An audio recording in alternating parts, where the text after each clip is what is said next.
God meets us in our fear. You know what? Sometimes may mga projection tayo na hindi tayo takot. The Lord will provide. Kayang-kaya ni Lord yan. And I get that. But fear is not a sign of weakness. Sometimes you just have to admit it. Lord, kinakabahan po ako. Tao lang ako. You know what? God can take that. Sabi ni God kay Abraham, huwag kang matakot. This is a divine prohibition. Huwag kang matakot. This is not a suggestion. No. Do not fear is the most common divine oracle in the Old Testament. In fact, it was mentioned 70 times in the Bible. Yung karamihan dito sa Old Testament part. Do not fear. It typically follows a threatening situation and precedes a promise of divine intervention.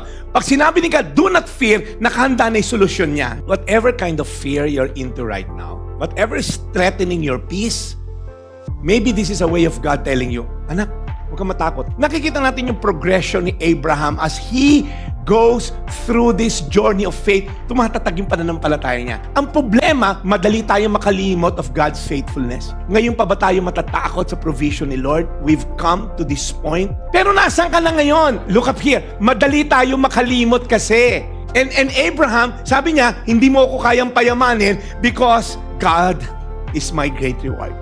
Sabi ni Bruce Waltke, God does not wait for us to overcome our fears before He speaks. He speaks into our fears, transforming them from obstacle to faith, into occasions for deeper trust. The command, do not fear, is not a rebuke of Abraham's emotional state, but it's an invitation to rest in God's character. When circumstances suggest that He cannot be trusted, listen up.